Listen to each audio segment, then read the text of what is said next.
Pessoal, sejam todos muito bem-vindos ao nosso Clube do Livro da TCC, a segunda temporada, e nós estamos estudando esse bonitão aqui.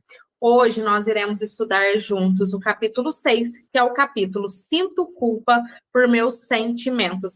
Conforme eu já disse aqui outras vezes, vocês vão percebendo ao longo das leituras que um capítulo vai se integrando ao outro, e nada mais, nada menos, nós pegamos aqui agora um capítulo novamente falando um pouco sobre os mitos emocionais, né? Sentir culpa por nossos sentimentos é, na verdade, um fruto, um movimento cognitivo de um mito emocional que nós temos da crença de eu não devo sentir algumas coisas, eu não devo vivenciar, ter a experiência com algumas emoções. Então, nós vamos falar muito sobre isso hoje. Antes de iniciarmos os nossos estudos, eu quero dar aqueles recados básicos rapidinho para nós. Bom, que a gente já vai aquecendo, né? E começar aí o nosso conteúdo de hoje, que é extremamente rico. Então, algumas mudanças, né, que ocorreram em nosso clube. Eu já avisei na gravação passada, estou avisando nessa gravação novamente. Hoje estamos estudando o 6º capítulo, né, dia 25 de fevereiro. Estou liberando essa aula para vocês, esse encontro para vocês. E nós estamos testando esse novo formato, né, que é um formato que pode ser temporário ou não. Eu estou descobrindo aí como que, se essa é a melhor opção, se a gente volta para aquele modelo do ao vivo. Então, eu vou avisando vocês aqui nas nossas gravações, vou avisando vocês lá no meu Instagram também. Então, esse é o nosso novo formato. Então, as gravações, elas sempre são disponibilizadas na quarta-feira, nas quartas-feiras, para que vocês possam assistir naquele horário, daquele cronograma inicial que eu disponibilizei para vocês no início dessa temporada. Então, geralmente, eu vou liberar essa gravação para vocês antes das 7h30 da noite, para que vocês possam assistir. É claro que uma quarta ou outra nós teremos aí algum imprevisto, alguma coisinha assim, mas eu pretendo disponibilizar todo o restante das gravações, todo o restante dos nossos estudos do livro Não Acredite em Tudo que Você Sente, nas quartas-feiras, para que vocês possam estudar aí conforme o nosso cronograma. O cronograma está aí na tela para vocês. Então, hoje é o capítulo 6, hoje é dia 25 de fevereiro, e a semana que vem iremos estudar o capítulo 7, né, dia 4 de março. Então, estejam atentos no meu Instagram, que qualquer novidade, a liberação também desses encontros, eu estou notificando vocês por lá. Um outro recado que eu tenho para dar, eu já dei semana passada também, é que nós já temos uma previsibilidade do lançamento da nossa 3ª temporada do Clube do Livro da TCC. Então, nós iremos estudar esse livro que está aí na tela, que é o livro Manual do Estoicismo, Desenvolvendo Resiliência e Superando os Desafios da Vida com o Questionamento Socrático. É um livro super bacana também, eu estou super ansiosa para ler esse livro na íntegra, e é justamente por isso que eu estou trazendo ele aqui para a nossa próxima temporada do Clube do Livro. Também essa próxima temporada será 100% gratuita, também será disponibilizada pelo canal do YouTube, também farei todas as notificações, darei todas as informações lá no Instagram, assim como eu sempre faço, então me acompanhem por lá, para que vocês possam ter acesso às novidades, às informações e etc. Hoje eu até tirei o valor aí do painel, né, da nossa tela, sobre o preço do livro, porque eu não consultei hoje, mas o livro ele está em média de 107, 110 reais lá nas lojas do Grupo A, nas lojas da Artmed, né? Geralmente a Artmed também divide sem juros no cartão. Então já adquiram esse livro para que vocês possam estudar junto comigo a partir do dia 6 de maio. Conforme eu coloquei aí, e a gente já vem conversando há um tempo, esse formato será... eu estou decidindo ainda, né? Então, conforme a gente tem feito agora, eu estou decidindo se ficaremos nas gravações, se ficaremos no ao vivo. Eu também irei notificar vocês o formato do Clube do Livro da 3ª temporada. Por enquanto, seguiremos como nós estamos, né? Fazendo as gravações, e eu vou liberando para vocês nas quartas-feiras. Então, há uma grande possibilidade da leitura, dos estudos do Manual do Estoicismo seguir nesse padrão também. Mas fiquem atentos, porque eu sempre notifico com antecedência, assim como eu estou fazendo aqui agora. Eu estou convidando vocês a já adquirirem esse livro, essa obra, para que a gente possa estudar juntos. Então, se organizem, tanto em relação à compra do livro, quanto também em relação à data, para que vocês tenham uma agenda organizada de estudos. Então, para a gente começar, vamos lá. Qual que é o título do capítulo, né? Eu já dei um spoiler mais cedo, que é essa questão desse mito emocional, né? Nós acreditamos, algumas pessoas acreditam que não devem sentir algumas emoções e alguns sentimentos. E o título do capítulo é exatamente esse: Sinto culpa pelos meus sentimentos, por meus sentimentos. Então, por que será que os nossos pacientes se sentem culpados por ter determinadas emoções? Pensem um pouquinho, por que os nossos pacientes têm essa culpa? Se sentem envergonhados por vivenciar determinadas emoções. Olhem um pouquinho para as emoções de vocês.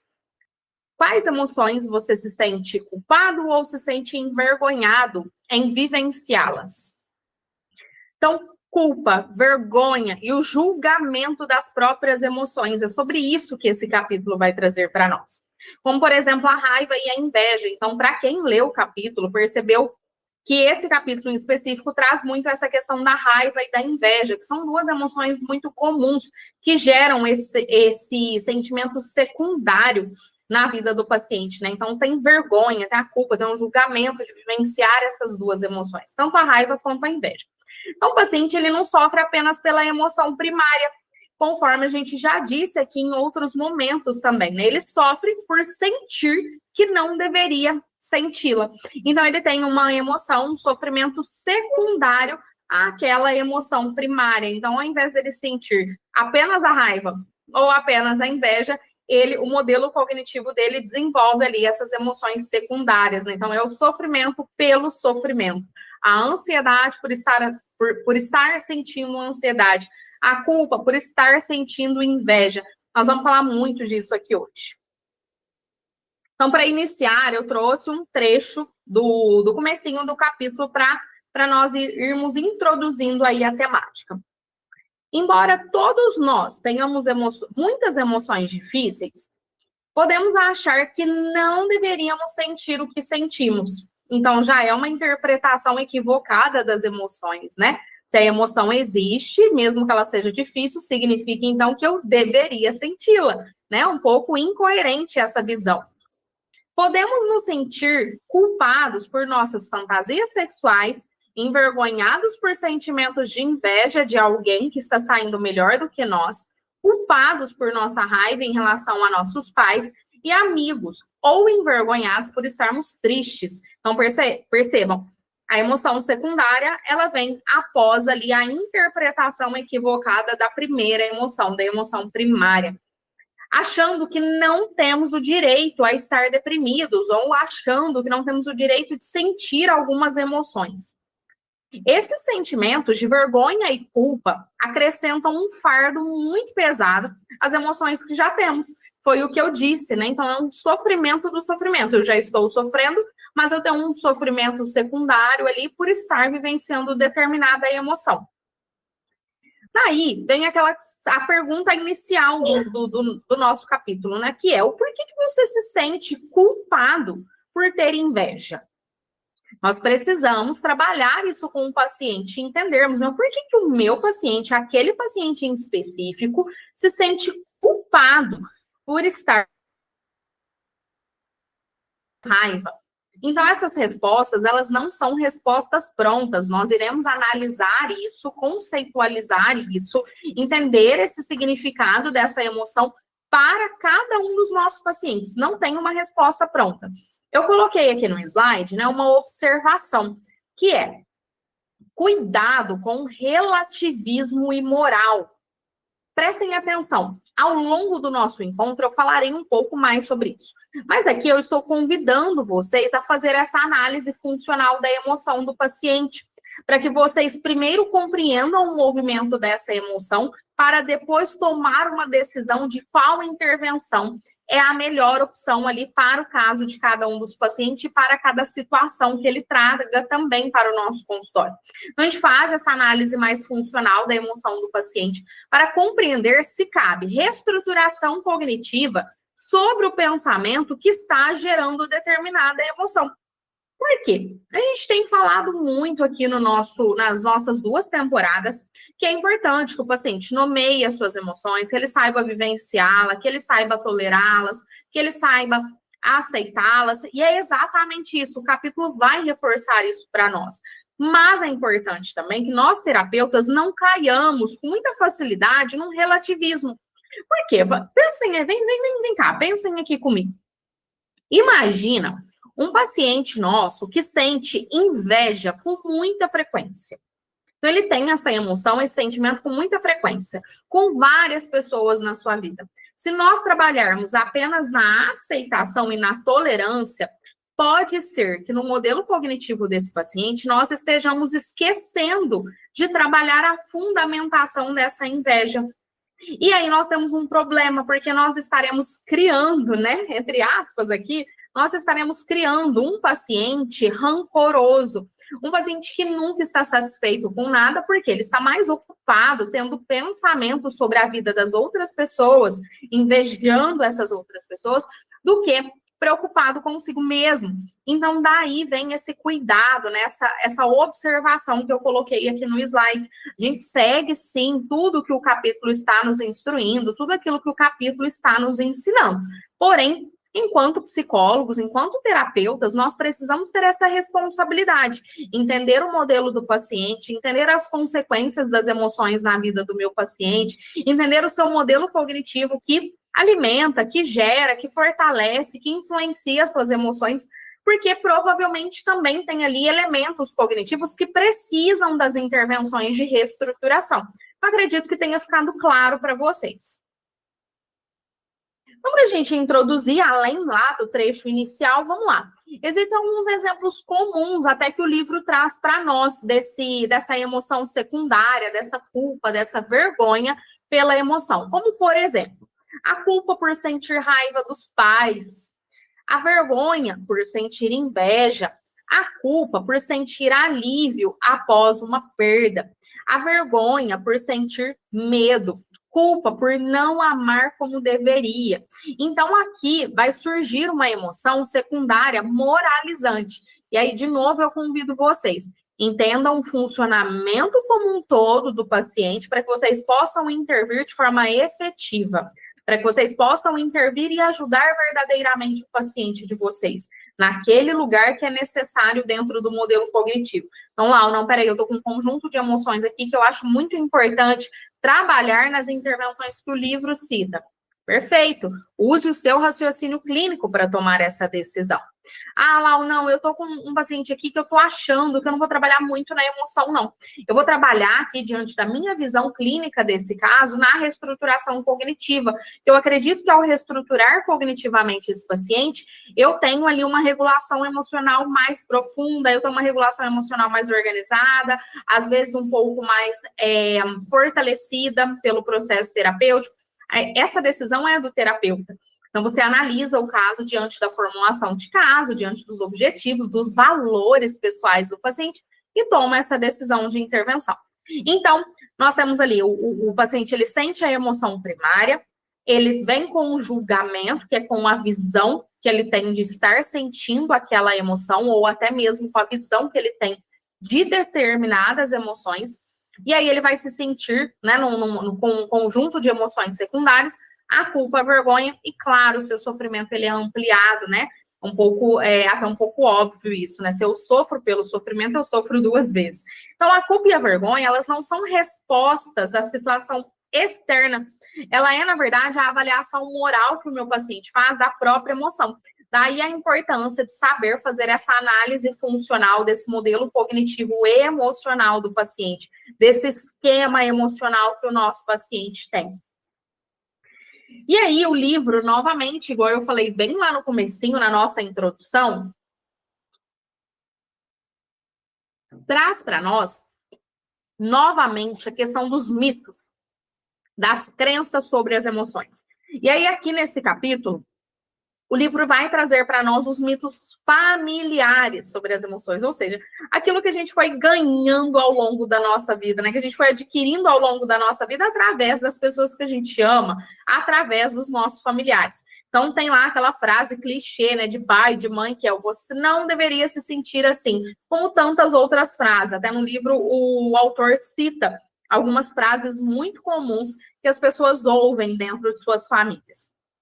E eu trouxe esse trecho do livro para a gente estudar juntos. Muitos de nossos pensamentos relativos à culpa e à vergonha sobre as emoções foram aprendidos enquanto crescíamos, né? Então, ao longo ali do desenvolvimento da infância, da adolescência, da juventude, a gente vai aprendendo um pouco aí sobre essa culpa, essa vergonha em relação às emoções, né? Nós vamos aprendendo a vivenciar as emoções com esse olhar, com essa visão muito moralista ali do funcionamento das emoções. Pense em quando você era criança. Quais emoções lhe disseram que não eram corretas? Essas perguntas, gente, que tá aí nesse trechinho, mas todas as outras que estão disponíveis no livro, são perguntas estratégicas para que vocês entendam a visão que o paciente tem das suas próprias emoções. Não era certo sentir raiva? Você aprendeu que a ansiedade e tristeza eram sinais de fraqueza? Era humilhado quando chorava? Aprendeu que determinados desejos e fantasias sexuais eram ruins? Ensinaram a você que ter certas emoções e expressá-las, por exemplo, chorar, era infantil, coisa de fraco, irritante ou manipulação? Vocês, provavelmente, alguns de vocês estão aí se identificando, né, com essas perguntas. A maioria de nós tivemos algumas experiências como essas que estão citadas aí. Quais foram as mensagens sobre as emoções que você aprendeu com seus pais, com seus professores, com seus irmãos, com seus amigos? Então, é importante para o terapeuta conhecer um pouquinho desses significados aí das emoções que esse paciente adquiriu ao longo da sua vida. Então, lá no livro, né, tem até um exemplo. O paciente do livro, ele acreditava que pensamentos e sentimentos de raiva, olha que bacana, e ressentimento eram ruins, e que ele precisava eliminá-los completamente. Já está aqui uma grande pegadinha, né? Nenhum tipo de emoção, nenhum tipo de sentimento é possível de eliminar completamente. Por quê? Porque nós estamos vivos. O mundo está girando, a vida está acontecendo. Então, os nossos sentimentos, eles existem, eles têm funções na nossa vida. Inclusive, lá no primeiro capítulo do livro, falamos um pouco sobre isso, né? Do mecanismo protetor da emoção.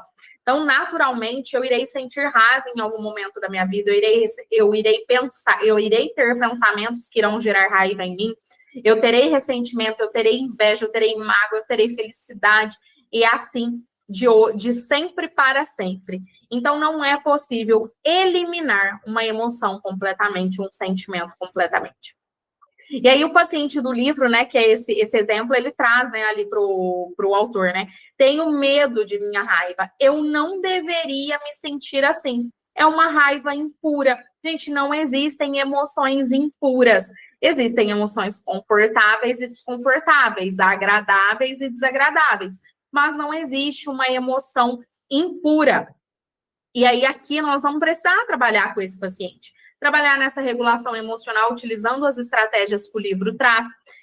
Trabalhar, às vezes, numa reestruturação cognitiva sobre a visão que ele tem sobre determinadas emoções, o significado que ele crê sobre o funcionamento dessas emoções. Por isso que é tão importante, primeiro, conceituar. Fazer essa análise mais funcional, para que vocês não saiam intervindo à torta e à direita antes de avaliar corretamente o caso. Antes de compreender verdadeiramente o esquema emocional daquele paciente ou o seu modelo cognitivo. Podemos temer que os outros nos julguem por nossos sentimentos. E também podemos achar que os nossos sentimentos são moralmente errados. Então, aqui a gente já tem a dica aí, né, que o autor nos dá, que é a reestruturação cognitiva. A gente reestrutura a visão que o paciente tem do julgamento alheio. A gente reestrutura cognitivamente o que o paciente pensa e acredita sobre as suas emoções, como, por exemplo, sentimentos são moralmente errados. Levando em conta essa forma de pensar, considere como seus sentimentos, fantasias ou desejos foram impactados por isso. É bacana trazer para o paciente essa discussão, o quanto tudo isso foi impactado por aquilo que ele acreditou, por aquilo que ele acredita sobre determinadas emoções, quais prejuízos ele já teve. Por exemplo, Digamos que sinta inveja de alguém que esteja se saindo melhor do que você. Cá entre nós, quem aqui nunca sentiu inveja? Sejam honestos. Sejam honestos.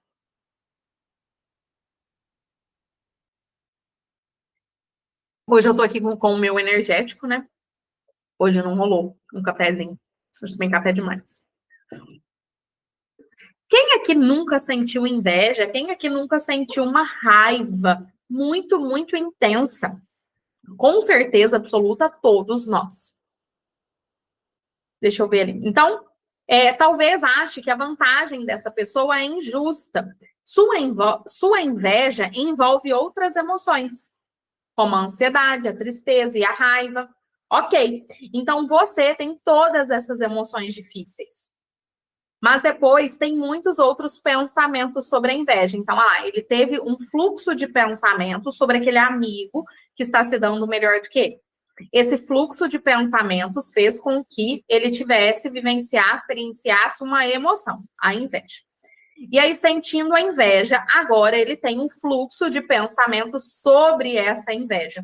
Só uma pessoa mesquinha e má é invejosa.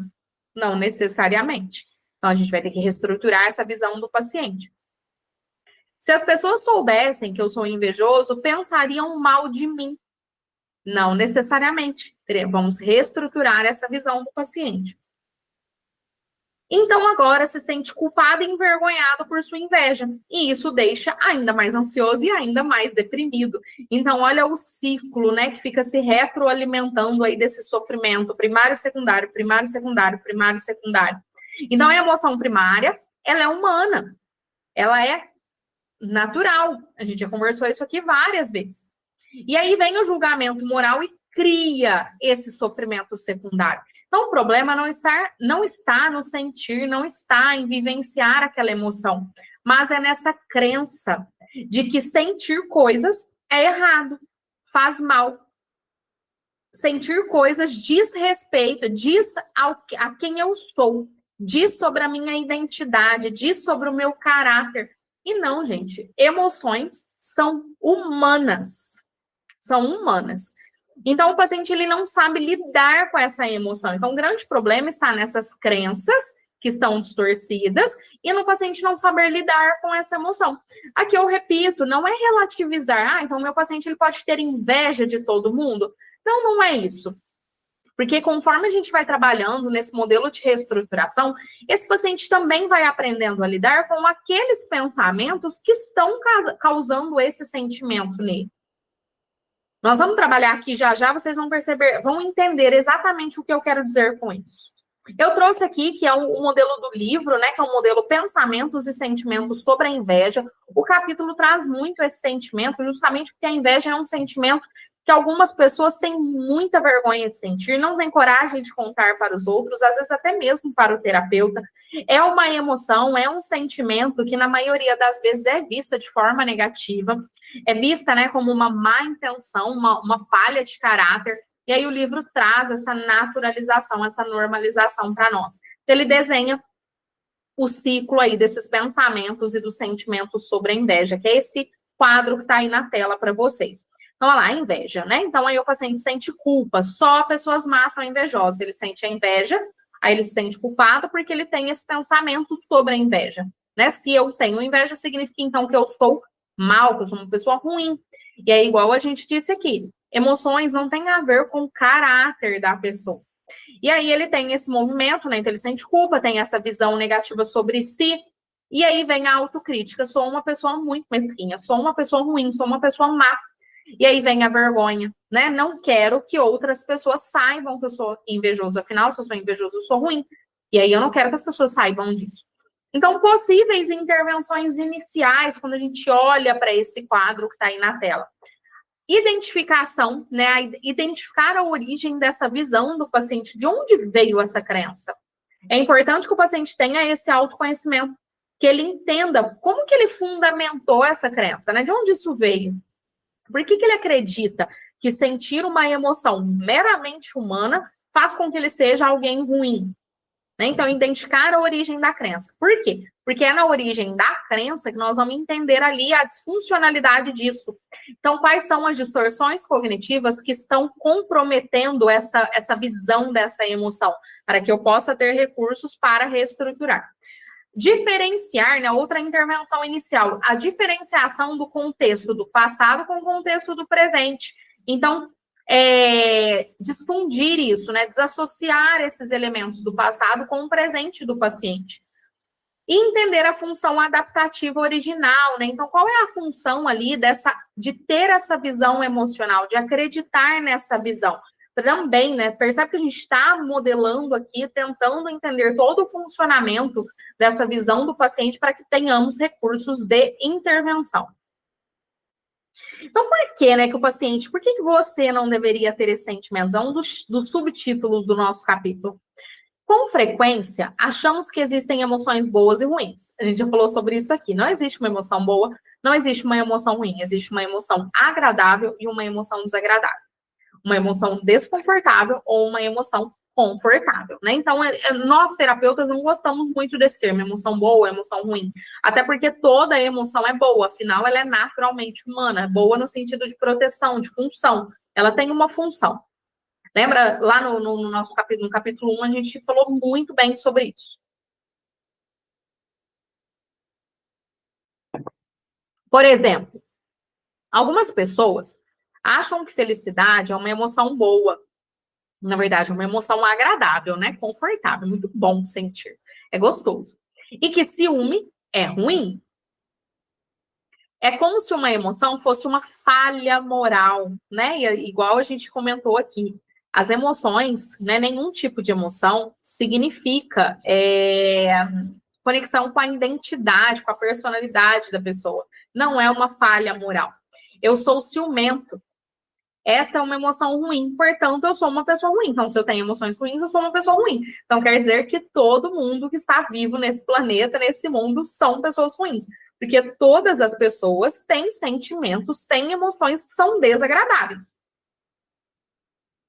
Mas não pensaríamos a mesma coisa sobre a asma. Gente, esse exemplo aqui é muito, muito legal.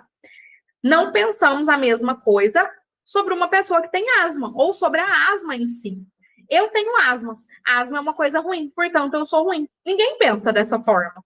Ninguém pensa sobre isso de uma questão fisiológica, de uma questão de uma doença fisiológica, de uma questão que a pessoa vive ali na sua pele. A gente não tem essa visão. Por que que com as emoções é assim? Então, também podemos confundir a emoção com os comportamentos. Olha a TCC conversando aqui com a gente, né? Para quem é da TCC sabe que lá na fase inicial da TCC, o nosso papel com o paciente é desassociar os elementos do modelo cognitivo comportamental. Então, tem lá o modelo cognitivo de 5 partes, né? Que é a situação, o pensamento, a emoção, comportamentos e as consequências. Então, eu, pelo menos, trabalho esses 5 elementos com o paciente separadamente, justamente para desassociá-los, para que o paciente aprenda a fazer essa diferenciação. Né? Uma emoção não é um pensamento não é uma situação não é um pensamento não é um comportamento. Então, ele precisa saber fazer esse movimento. Então, olha lá, também podemos confundir a emoção com os comportamentos problemáticos, que algumas vezes a acompanham. Então, as pessoas confundem. Elas acham que por elas sentirem uma emoção, elas precisam se comportar referente a essa emoção, de acordo com essa emoção. E não é assim. Lembrando, em um dos capítulos aqui, nós também falamos sobre isso. Né? Não é necessário se comportar de acordo com a emoção. A emoção, ela influencia o comportamento, mas ela não precisa influenciar. Eu posso escolher agir diferente. Então, por exemplo, Linda achava que ciúme era uma emoção ruim. E então, equacionava o ciúme com a ideia, ela confundia, ela juntava esse movimento de que começaria a repreender e agredir o namorado. Então, ela tinha uma visão ali, né, um esquema emocional de que se eu tenho ciúme é ruim, faz com que eu seja uma pessoa ruim, e eu, sendo essa pessoa ruim, vivenciando essa emoção ruim, eu irei agredir o meu namorado. Olha a confusão. Ela misturou tudo. E quem agora tem a função, o papel de modelar isso de forma saudável é o terapeuta. Ajudar essa paciente aqui a desassociar esses elementos. Mas ela nunca o agrediu, né? O livro conclui aqui para nós. Então, ela pode sentir ciúmes, porque mesmo ela sentindo ciúmes, ela não agride as pessoas. Ter um sentimento, por exemplo, a raiva, não é o mesmo que agir de acordo com ele. Então, não é porque eu tenho raiva que eu preciso ser grosseira, hostil, mal educada, agredir as pessoas. Eu posso ter raiva, posso ter ciúmes, eu posso ter desânimo, eu posso estar feliz. A ação, o meu agir é uma escolha comportamental. Então, ter um sentimento não significa que eu precise agir de acordo com ele.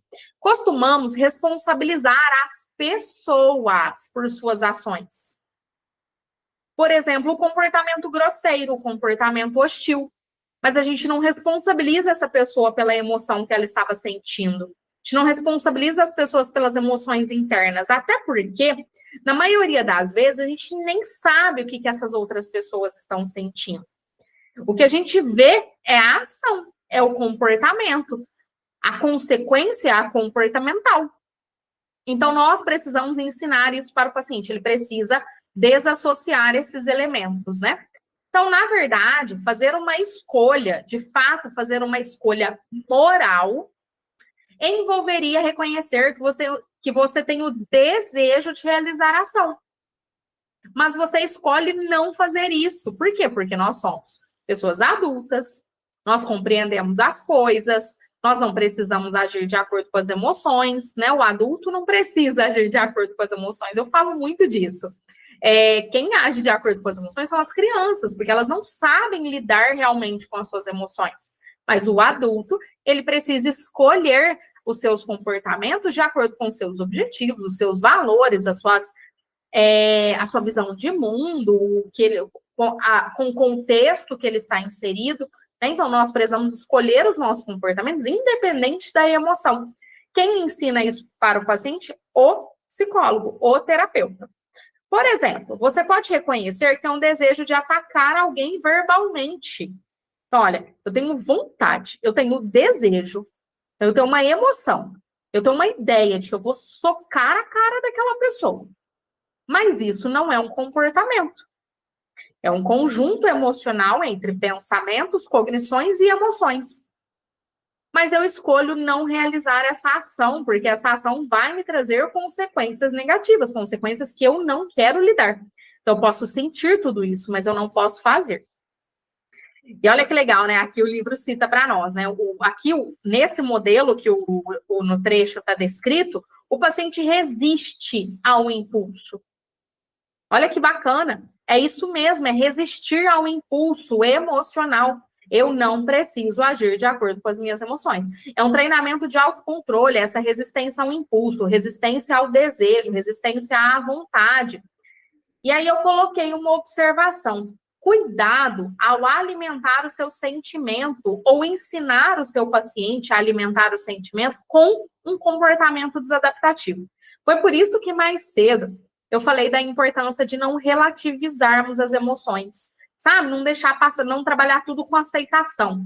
Por quê? O paciente tem lá um fluxo de pensamentos que causam inveja nele, certo? Só que aí, ele vai só aceitar essa emoção. Então, tá normal, eu posso sentir essa inveja toda santa vez, de todas as pessoas, todos os momentos da minha vida. Igual a gente comentou, isso vai alimentando ali essa emoção cada vez mais. Se ele não reestruturar os pensamentos que estão causando essa inveja com muita frequência, tá? É claro, se for aquela invejinha do dia a dia normal, ali tá tudo certo. Aí cabe a aceitação. Mas se estivermos falando na análise funcional, na formulação de caso de um problema, que é um problema para o paciente, isso nós vamos reestruturar o fluxo de pensamentos que está causando aquilo. Então, cuidado ao alimentar o sentimento com um comportamento desadaptativo. Então, vamos supor que o paciente ele tem ali desejos e vontades e algumas emoções ali, e ele age sempre ao encontro, né, disso. Ele age sempre por impulso, segundo as suas emoções. É um alimento, ele alimenta de forma desadaptativa essa emoção. E aí, o que acontece? O cérebro dele cria um padrão, um esquema. E aí vai ficando cada vez mais difícil trabalhar com essas emoções. Então, quais são as consequências da culpa e da vergonha em relação à emoção? Porque tem consequências. A gente já notou aqui que tem a consequência que é a emoção secundária, que é o sofrimento secundário. Então, uma das consequências é essa, você se sente pior. O paciente se sente pior. E a razão de se sentir pior é que ele adiciona a culpa e a vergonha à inveja. Então, além da inveja, nós temos culpa e vergonha, que já envolve ansiedade, tristeza e raiva. Quando se critica por sua emoção, você começa a focar a atenção nela, daí esse é um grande prejuízo.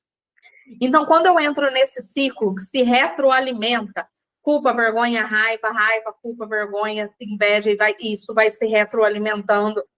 Nós temos ali, né, uma autocrítica. E essa autocrítica, eu passo a observar isso com mais frequência. Então, o que acontece? Eu começo a me concentrar muito nisso. Então, a única coisa que importa, a minha atenção está totalmente voltada a isso. Eu passo a funcionar.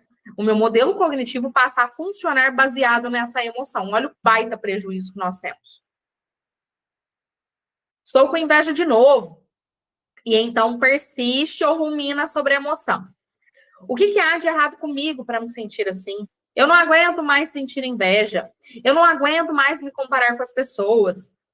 E etc. Né? Então, quando se sente envergonhado em relação à emoção, você esconde esses sentimentos das outras pessoas. E isso o leva a pensar. Devo ser a única pessoa que se sente assim.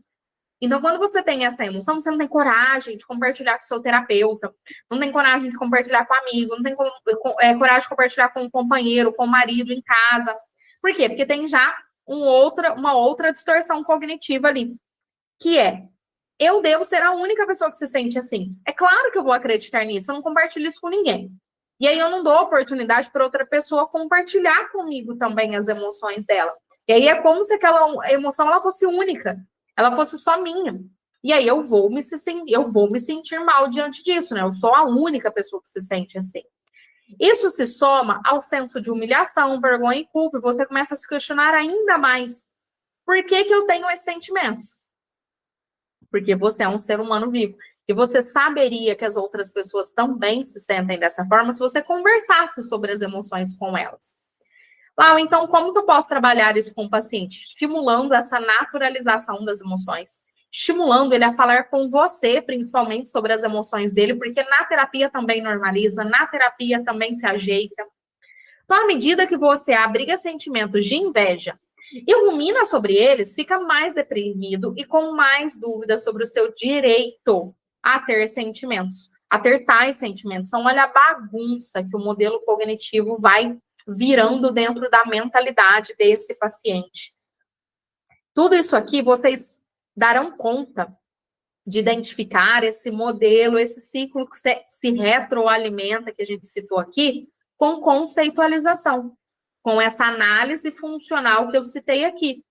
Sentem lá, pega o pacientinho, pega as perguntas que estão ali no livro, papel, caneta na mão ou Word aberto aqui, e organizem esse modelo cognitivo do paciente, organizem esse conceito que ele tem sobre as emoções, para que você realmente tenha recursos.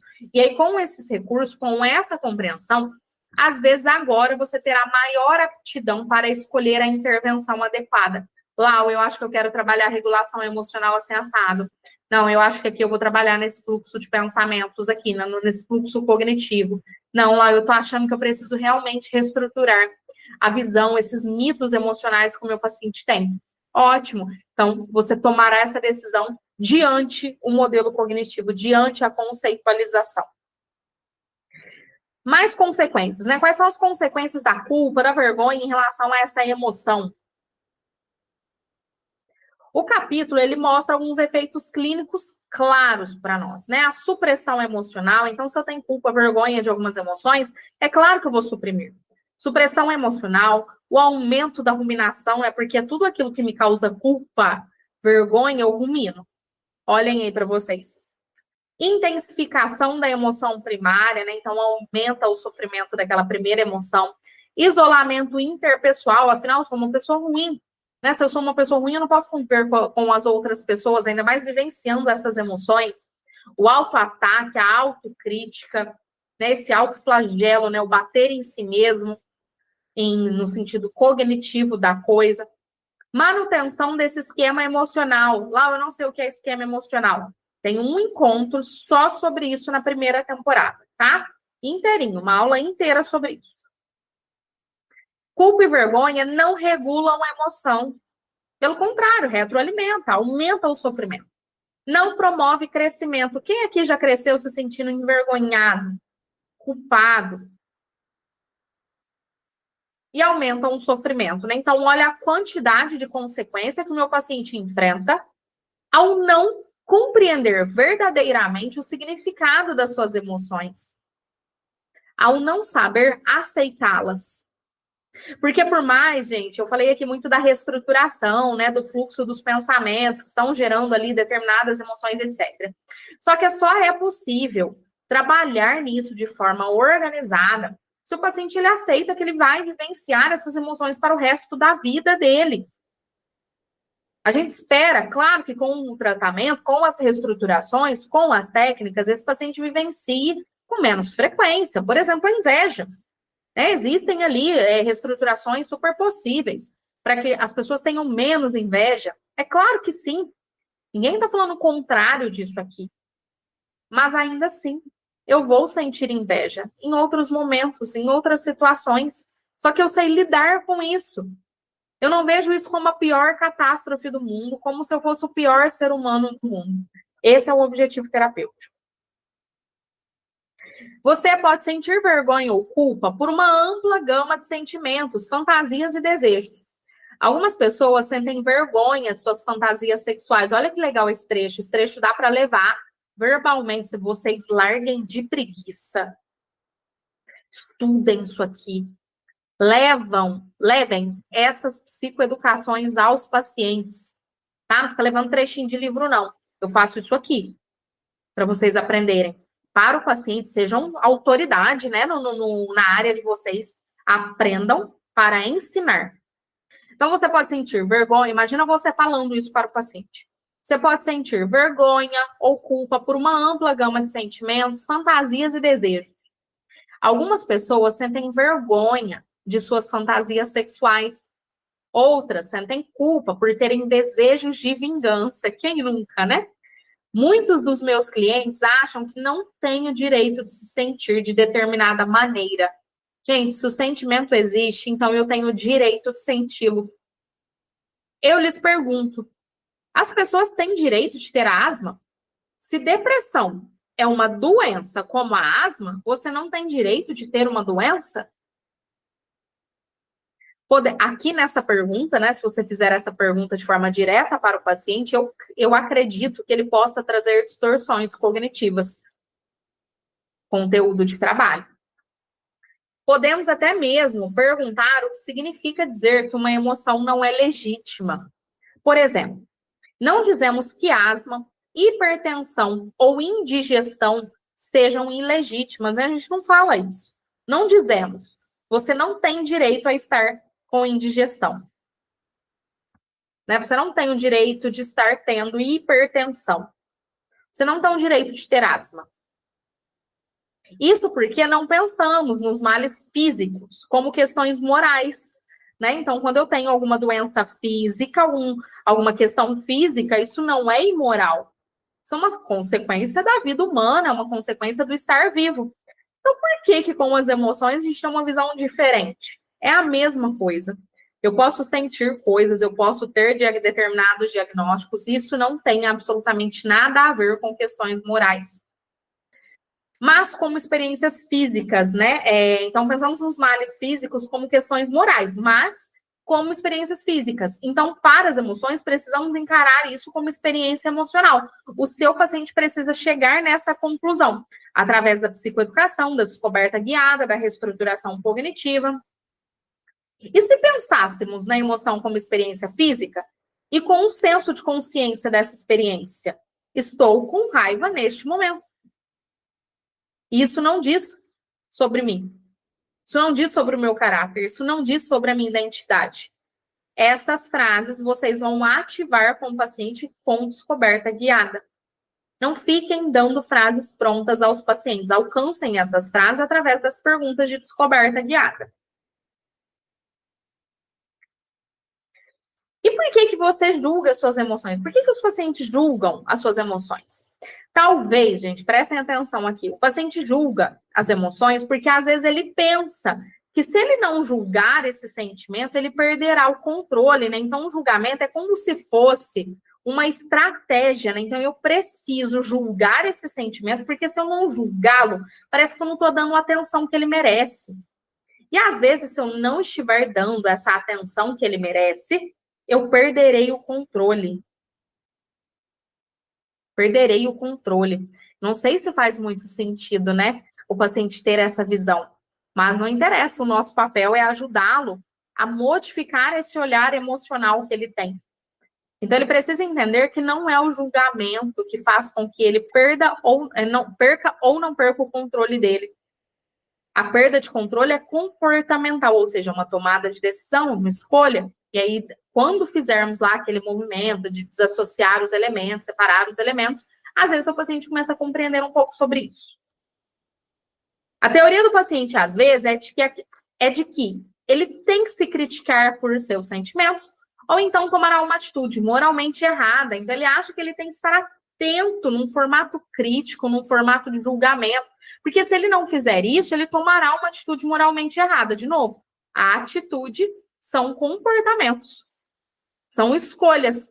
Então, ele só vai tomar uma atitude, ele só terá uma ação moral errada ou prejudicial se ele escolher. Não tem absolutamente nada a ver com as emoções. Daí você vai psicoeducar. Inclusive, se ele estiver feliz, se ele estiver se sentindo feliz, ele pode se comportar mal, ele pode se comportar de forma imoral, ele pode se comportar de maneira prejudicial. Quem nunca aqui também? Estava extremamente feliz e fez uma grande besteira. Mas isso pode não ser verdade. E é exatamente isso que nós vamos alcançar com o nosso paciente. Então, eu coloquei aqui algumas informações, algumas orientações para vocês. Vamos dar uma olhada.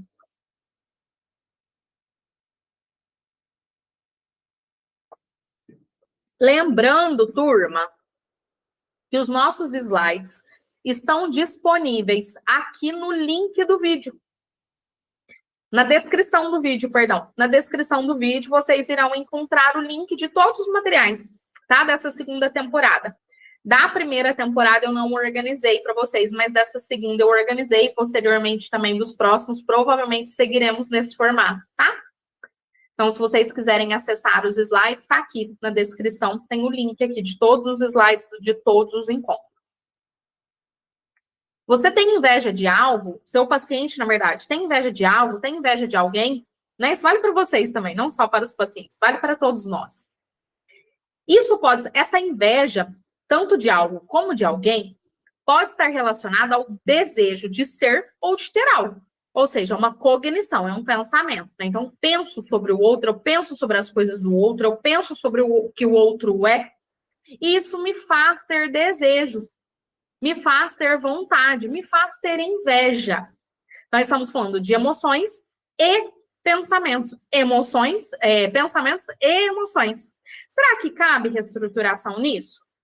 Será que cabe enfrentamento? Olha que bacana, olha como é importante olhar para o paciente como um todo. Não só como um conjunto emocional, né?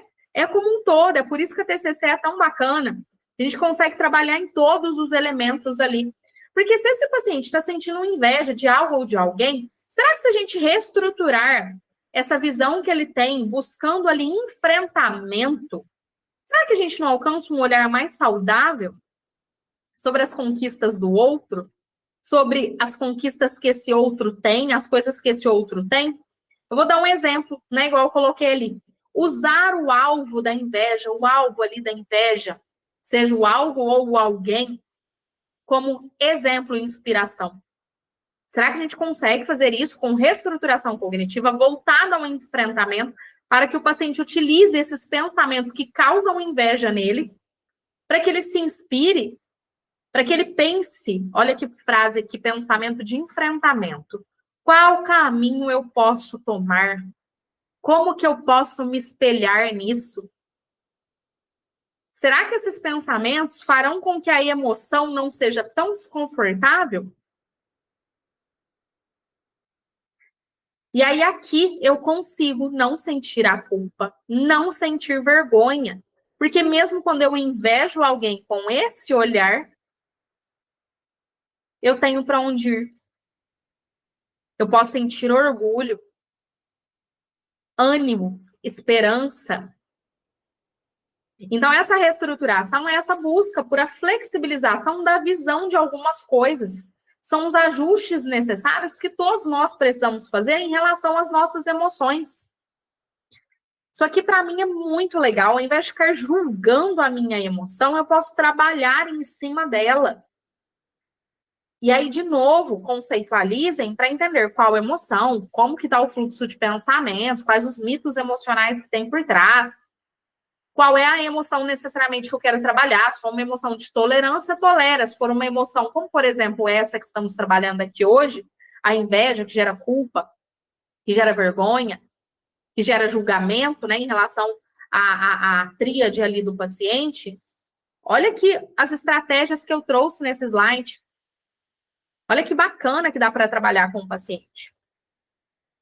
Então, reconheça as emoções, ensine o seu paciente a reconhecer as emoções. Como que vocês vão aprender a fazer isso? Na temporada 1 do nosso livro, tá? Na primeira temporada a gente falou muito sobre isso, sobre essas estratégias, né? De como trabalhar com essas emoções, de como conhecer essas emoções. Então, você reconhece que não há problema. Esse é o primeiro passo, né? Entender, reconhecer que está tudo bem sentir qualquer coisa. Então, você reconhece que não há problema em ter raiva, não tem problema ter inveja. E que pode ser assim com as outras pessoas também. Porque as pessoas sentem coisas. Normais, as pessoas são normais, elas sentem coisas. Mas não deixa que ela guie as suas ações, né? Então, esse é o ponto que vocês vão trabalhar fortemente com o paciente. Nessa diferenciação entre raiva, vontades, desejos, inveja, ansiedade, desânimo. Nenhuma dessas emoções precisa guiar as ações do paciente. Não precisam guiar as ações do paciente para o mal. Olha que legal fazer essa diferenciação com ele. Os sentimentos, eles também podem serem direcionados ao bem, como eu coloquei aqui no slide anterior. Enfrentamento, olhar saudável, exemplo, inspiração, planejamento, espelho. Então, as emoções, elas existem, elas não precisam me guiar para o mal, elas não precisam me guiar para o bem, elas não precisam me guiar para lugar nenhum, porque às vezes eu posso só senti-las, né? Apenas senti-las. Então, olha que legal, né? Nós temos 3 caminhos aí para trabalhar com essas emoções aqui nesse slide. Pode aceitar o sentimento de raiva no momento sem agir de forma hostil, sem se comportar segundo o que a raiva diz. Então, qual que é a intervenção central aqui, né? Reconheça as emoções, entenda a função de cada uma delas, entenda que existem, né, esses 3 caminhos. Eu guio elas para o bem, eu guio elas para o mal, ou eu guio elas para lugar nenhum. Eu só sinto. Então, a intervenção central, separar. Olha quanto a gente tem falado hoje dessa fusão, né, dessa desassociação. Separar emoção de identidade, emoção de comportamento, emoção de valor moral. Você terapeuta, olhem aqui para mim. Você, terapeuta, terá que ter uma baita habilidade de psicoeducação para fazer isso aqui com o paciente. E aí, aquela diquinha de sempre, né? Psicoeducação não é só ficar dando aulas para o paciente. É você chegar a essas conclusões com ele. Com descoberta guiada e com psicoeducação, com exemplos, com ilustrações, com analogias, com metáforas. Então, nós vamos diferenciar isso com o paciente. A emoção difere de caráter, a emoção difere de intenção, emoção difere de ação. Então, há toda uma diferença aí nesse funcionamento emocional. Então, aceite os sentimentos, né? Igual a gente falou, a aceitação é o primeiro passo, entender que eles existem, que eles estão aqui, sempre irão existir. Uma vez ou outra eu vou acabar sentindo. Eles são simplesmente seus sentimentos. E são só sentimentos, né? Porque já que a gente está diferenciando tudo aqui, ó, sentimento, emoção é só sentimento e emoção. Não é identidade, não é comportamento, não é valor moral, não é caráter, não é intenção, não é ação. Se não é nada disso, então eles são só sentimentos. Só sentimentos. Imagine que você eliminasse culpa e vergonha e simplesmente aceitasse a emoção sem julgá-la, sem julgar a si mesmo. Ela simplesmente é. Ela só existe. Você pode aceitar a emoção como uma experiência do momento. Então, estou vivendo aqui essa experiência agora, do momento. Estou vivendo ela, do momento. A gente já aprendeu aqui, e provavelmente vocês já estão ensinando os pacientes de vocês, que as emoções, elas são temporárias, elas passam. Então, eu estou vivendo a experiência no momento e ela vai passar. Eu não preciso julgar. Formas úteis de responder à culpa e à vergonha incluem: você pode normalizar o fato de outras pessoas terem esses sentimentos. Pode reconhecer que ter o sentimento não significa que você age de acordo com ele. E pode entender que ninguém é prejudicado. Às vezes a pessoa nem sabe que você sentiu inveja dela, nem sabe que você sentiu raiva, que você teve o desejo de vingança. Nem sabe. Assim, a emoção ela existiu e ela foi embora. Algumas vezes achamos que precisamos nos sentir culpados ou envergonhados por nossos sentimentos e pensamentos, para evitarmos agir de acordo com eles. Olha a importância da diferenciação. Eu posso pensar, eu posso sentir. Pensar não é ação. Pensar não é fazer. Pensar não acontece. Pensar é só pensar. Emoção, só emoção. Então, não tenho por que eu evitar pensamentos, evitar emoções. Eu posso evitar comportamentos. Eu posso decidir não ter comportamentos. Posso decidir não agir, não fazer, não ir. Isso confunde nossas experiências, isso bagunça a nossa cabeça, bagunça o que o nosso cérebro entende do funcionamento desses elementos. Confunde as nossas experiências internas com nossos comportamentos. Meu cérebro fica todo bagunçado.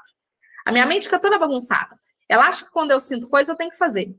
Aí quando eu faço, acha que eu tenho que sentir. Aí quando eu penso, acha que eu tenho que agir. Aí quando eu quero, acha que eu tenho que fazer. Olha, vai virando uma bagunça de tudo, né?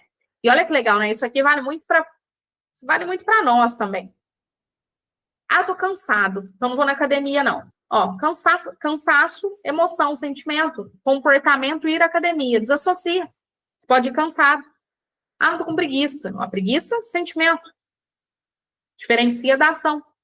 Ah, mas eu não quero. Diferencia da ação. Querer é desejo, vontade. Ação, fazer. Faça sem querer mesmo. Eu vou dar um exemplo para vocês aqui de agora. Agorinha aconteceu. Hoje foi um dia super pesado assim. Pesado não, super corrido, um monte de coisa para fazer. Eu tinha que vir gravar, né, o encontro de vocês, nesse capítulo 6, que eu quero entregar direitinho. Daí, eu falei, o Caio já encerrou o expediente dele hoje, ele vai assistir esse encontro depois. E aí eu falei assim, amor, eu vou lá gravar um encontro. E eu já tinha levantado a possibilidade de gravar amanhã, acordar amanhã bem cedinho, gravar e disponibilizar. E aí eu falei para ele assim, ó, eu vou lá gravar um encontro. E aí ele falou assim para mim, você animou? Aí eu falei assim para ele, não. Não animei. Não tô animada. Tô cansada, acordamos hoje 6 horas da manhã e batidão até agora. Mas eu não animei. Ó, ânimo e emoção. Mas eu fiz. Tô aqui agora, fazendo. Então, percebe? Não tinha ânimo, não tinha vontade, tinha motivação. Não tinha, não. Eu só vim fazer porque precisa ser feito. Claro, agora eu tô animada. Vocês me conhecem, né? Sabe que na hora que eu começo a dar esses encontros, as aulas, os grupos, os nossos eventos, eu fico assim, eu adoro. Então, é isso. Mas percebam, né? Eu não precisei da emoção para agir. Eu agi com a emoção do desânimo. Entende? Do cansaço. Desânimo não, do cansaço. Faço mais do cansaço. Então, percebam, né? Há uma diferenciação. Então, deixa eu ver se eu parei ele. Algumas vezes achamos que precisamos nos sentir culpados ou envergonhados por nossos sentimentos e pensamentos para evitarmos agir de acordo com eles, né? Então, a gente já entendeu, não é necessário agir de acordo com eles, nós vamos ensinar os nossos pacientes isso. Isso confunde as experiências internas, né? Foi o que eu falei, bagunça tudo. Então, eu acho que para fazer coisa tem que ter vontade de fazer coisas, não necessariamente. Todos os dias você pode ter um sentimento ou um pensamento sobre algo e escolher não agir segundo eles, que é exatamente o que eu trouxe aqui agora. Ah, não queria gravar, tô cansada, queria deitar, assistir um filme, assistir uma série, dar uma volta. Esse foi um pensamento, né? Eu posso assistir, eu posso... mas eu vim e fiz. Desassocio o comportamento do pensamento e da emoção. Você pode pensar, sentir-me culpado por meus desejos não me dá mais controle. Isso aqui é uma visão que os nossos pacientes têm, né? Então, eles acreditam, né? Se eu me sentir culpado pela forma que eu desejo, pelas minhas vontades, será que isso não me dá mais controle? Não. Né? O que te dá mais controle é a tomada de decisão. É a escolha comportamental. Então, ao contrário, vai lhe dar menos controle. Por exemplo, isso aqui é bem legal.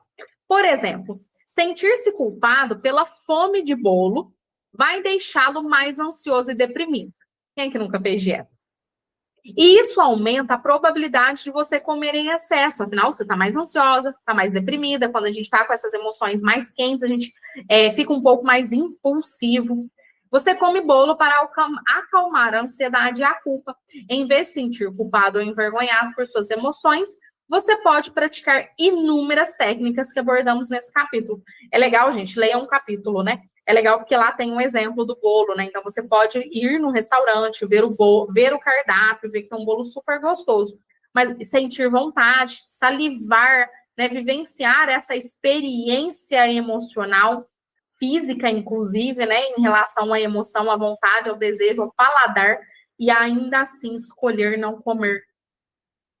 Ou seja, eu não preciso me sentir culpado pelo desejo. Eu preciso, às vezes, me sentir culpado pelo comportamento, porque eu escolhi fazer, porque eu escolhi ter a ação.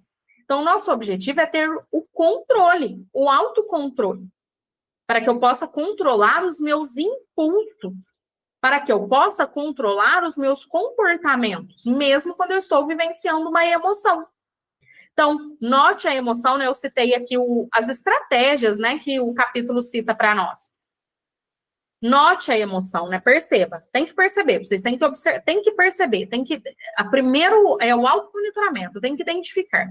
Nomeie a emoção, é importante dar nome às emoções. Aceite que a emoção está aqui nesse momento. Está aqui, neste momento. Entenda que as outras pessoas têm os mesmos sentimentos, afinal, são pessoas vivas e que respiram assim como eu. Reconheça que ter a emoção não é a mesma coisa que agir segundo ela. Então, diferencia a emoção de comportamento, de ação. Demonstra alguma compaixão por si mesmo, por ter dificuldades com os sentimentos, né? Então, se acolha, faça esse movimento de autocompaixão. Lá onde eu posso aprender um pouco mais sobre isso? Primeira temporada, a gente tem também um encontro só sobre esse modelo, né, de autocompaixão, voltado às emoções. Então, ainda sobre essa aceitação dos sentimentos, lembrando, aqui não estamos falando daquela aceitação relativista, tá? A gente fez essa diferenciação mais cedo. A aceitação significa não moralizar, não fundir com a identidade, com o caráter, não antecipar rejeição, não supor permanência, até porque não é permanente, né? É temporal. Lau, como que eu não moralizo? Como que eu ensino o meu paciente não moralizar? Não fundir com a identidade, com o caráter dele, com a personalidade dele. Como que eu faço para ele não antecipar a rejeição? Como que eu faço para ele não supor essa... Cada um desses elementos, você vai utilizar as estratégias que nós estamos trabalhando aqui. Como, por exemplo, reestruturar as cognições que façam com que ele moralize as emoções. Reestruturar os mitos emocionais que ele tem, que faz com que ele faça essa essa fusão com a identidade, com o caráter dele. Então, as emoções, elas não são declarações de caráter. Não são declarar, não é porque eu sinto que eu sou alguma coisa. Então, aceitar reduz a vergonha, reduz a culpa secundária, né? Então, olha o ajuste que vai fazendo na mente da pessoa. Aquela mentalidade que estava desorganizada no slide anterior, que a gente comentou, né? Que estava uma bagunça interna, vai bagunçando tudo. Aqui nessa aceitação, nessas estratégias que nós estamos citando aqui hoje, que vai reduzir a vergonha, vai reduzir essa culpa secundária, vai permitir ao paciente um processamento emocional mais saudável. E conforme a gente já aprendeu junto aqui, esse processamento emocional saudável vai fazendo com que o paciente vá elaborando novos esquemas emocionais. Ele vai aprendendo a cada dia a lidar melhor com as suas emoções. Conforme esses esquemas vão sendo reformulados, reorganizados, a tendência é que o paciente fique cada vez mais saudável e permaneça dentro dessa saúde emocional, né? Para não ficar tão temporário, tão superficial. Para a gente amarrar, para a gente fechar, antes até de falar sobre isso, por favor, vamos lá, vamos fazer uma troca aqui, eu e você que está assistindo. Estou aqui, gravei com o maior carinho do mundo esse capítulo. Estou aí com esse projeto, que é um projeto bem muito querido do meu coração, assim, que é um projeto que estava no papel há muito tempo, que é o Clube do Livro, né? E agora aqui executando, a gente já está na metade do segundo livro. Então, nessa troca, nossa, eu estou dando um baita conteúdo para vocês. Fiquem comigo até o final do vídeo. Fiquem comigo, sem compromisso. É rapidinho, eu vou terminar, tá? Então, vamos lá. Pontos principais que a gente estudou aqui hoje e que é importante que vocês não se esqueçam para a gente amarrar o conteúdo desse capítulo. Nós aprendemos sobre as emoções com a nossa família. Então, o paciente ele precisa entender essa fundamentação. Então, com quem que ele aprendeu as emoções, de onde ele aprendeu, qual a fundamentação daquela visão que ele tem daquela emoção dele. Então, nós vamos trabalhar isso com o paciente, né? Ele precisa aprender ter esse conhecimento, esse autoconhecimento. Algumas vezes aprendemos que é ruim ter certas emoções, e então nos sentimos envergonhados e culpados. Então, nós vamos reestruturar essa visão com o paciente.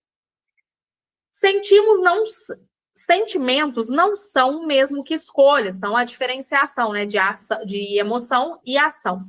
Então, o paciente ele vai aprender com você que ele pode sentir raiva, mas ele não precisa ser grosseiro. Sentir-se culpado por uma emoção intensifica a emoção, ou seja, quando eu tenho a culpa da emoção, o sofrimento intensifica e eu me perco ainda mais nesse descontrole, nessa impulsividade. Eu sofro cada vez mais. Então, esses foram os pontos principais que nós discutimos aqui hoje. Fica aqui o convite para vocês. Vou convidar toda vez, tá? Vou convidar toda vez. Se você quiser aprender mais sobre emoções, só que de forma ainda mais técnica, mais robusta do que nós estamos aprendendo aqui, porque esse livro é muito gostoso de ler, né? Eu tô apaixonada. Esse aqui é muito facinho de ler, é muito mais gostoso, afinal ele é um livro para leigos, e eu estou transformando ele, né, para que vocês possam utilizar na prática clínica de vocês. Se vocês quiserem, então, aprender de forma mais profunda, né, o trabalho com regulação emocional, vocês podem fazer a temporada 1 do Clube do Livro. Está 100% gratuita aqui dentro do YouTube. É só digitar aqui na busca ou clicar aí no slide, né? Então, se você baixar o slide depois, está escrito aí, clique aqui e acesse gratuitamente. Você vai ser direcionado lá para a playlist, né? Completa. São 12 aulas. Foi uma aula inaugural, introdutória, super legal, e depois mais 11 capítulos que nós estudamos juntos. Esse livro aqui não teve aula inaugural, mas serão 12 aulas também. Olha que legal, né? Muita coisa. E é igual eu tenho brincado com vocês. Imagina só, chegar ali no final do ano, né? A gente vai seguir com o Clube do Livro e ter lido, sei lá, uns 5 livros desses, 5 livros de terapia cognitivo-comportamental, de regulação emocional. Uma baita conquista, não é não? Então, aproveitem, tá? Aproveita que tá gratuito, vai lá, consome, aproveita mesmo, estudem, bons estudos para vocês. E aí, eu quero fazer um convite para vocês. Um convite muito, muito, muito querido também. Até eu fiz alteração no slide, não apareceu aí para vocês, mas não tem problema, eu altero novamente depois, porque na hora que vocês acessarem o slide já vai estar com a alteração. Fiquem aqui, tá? Esse convite é muito válido e eu tenho certeza que vai ajudar a maioria dos psicólogos que estão acompanhando aqui o Clube do Livro. Vamos lá. Eu lancei um curso intensivo de TCC para relacionamentos, para demandas de relacionamentos.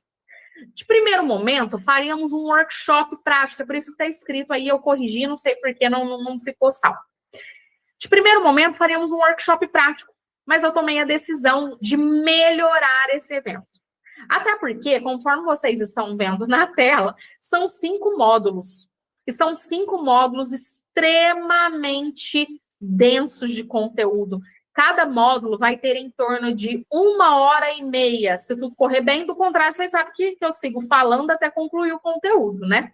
Então, eu tomei a decisão de cancelar o nosso workshop e fazer realmente um lançamento de um curso intensivo em manejo clínico, em raciocínio clínico, em TCC para demandas de relacionamentos.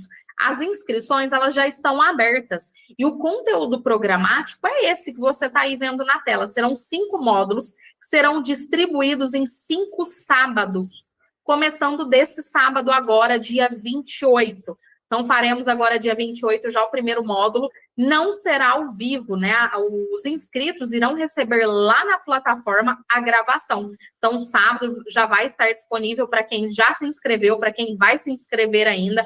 Clique aí, onde está a mãozinha, onde está o slide, e inscrevam-se. Vai ser um baita curso. Pensa, 5 semanas de treinamento, 5 semanas de conteúdo, né? Além de todos os bônus. Então, se você quiser saber o valor, conhecer, ler com calma os módulos, entender exatamente como irá funcionar esse curso, é só clicar aí no botãozinho para vocês lerem as informações. Se você está assistindo esse vídeo posterior à data do dia 23, dia 28, depois de fevereiro, não tem problema.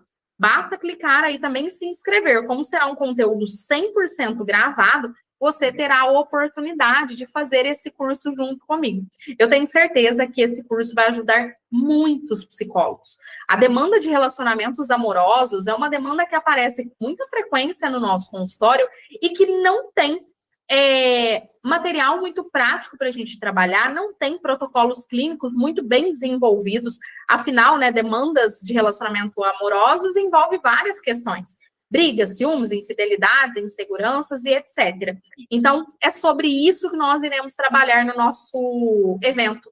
Então, clique aí, confiram as informações e inscrevam-se. Eu tenho certeza que será um baita aperfeiçoamento e treinamento, principalmente voltado ao manejo clínico e ao raciocínio clínico que a gente tanto tenta desenvolver ao longo da nossa carreira. Eu vejo vocês na nossa gravação, na nossa liberação do nosso próximo encontro, que será no dia 4 de março, né, que é a próxima quarta-feira. Então, na próxima quarta-feira, vocês terão acesso ao capítulo 7, a gravação do capítulo 7, que é Minhas Emoções Estão Fora de Controle. Super bacana também, esse livro é sensacional. Estudem os capítulos para que vocês possam acompanhar e estudar verdadeiramente as nossas temáticas aqui. Então, vejo vocês no nosso próximo encontro. E, claro, eu estou à disposição lá no meu Instagram para eventuais dúvidas e estou à disposição também para que a gente possa bater um papo sobre essa temática, caso vocês queiram. Gente, um beijo e eu vejo vocês em breve. Até mais.